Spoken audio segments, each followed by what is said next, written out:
Hi, my name is Brian Groves. I'm at Naturals Wellness Center in Grand Junction.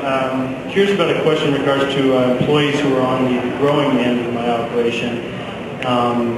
If these employees can now function as a business entity themselves inside my organization, can I pay them? One of my employees would like to set up an LLC to be paid that way. Is that allowed under your interpretation?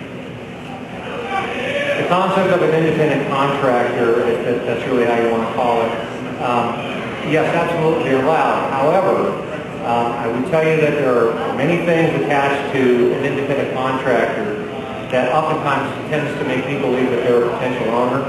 And it's one of the things that will come out of this rulemaking process.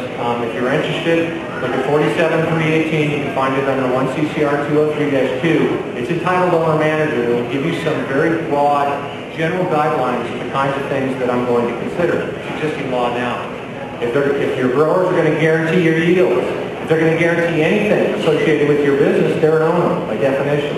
Employees don't do that. Okay? Employees can be paid incentives. They can be paid wages.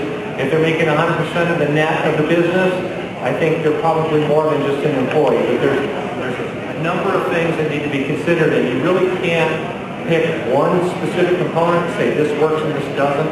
It's the totality of your arrangement. So if I do pay him as an LLC or something like that, it would be strictly, I mean, he may get nothing, or he may get, $10,000 or something like that. If it's not based on a yield, would that be acceptable, or is that borderline? And again, you can't just pick one specific component. I just gave you an example.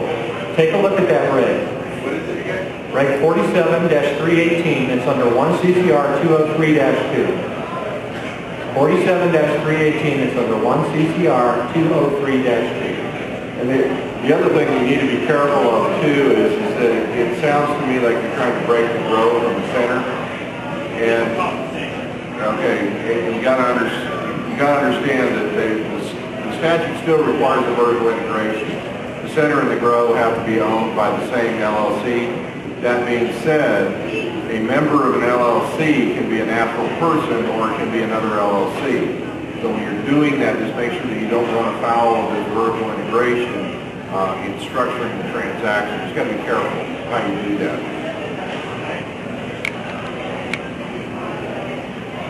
Good evening. My name is Brooke.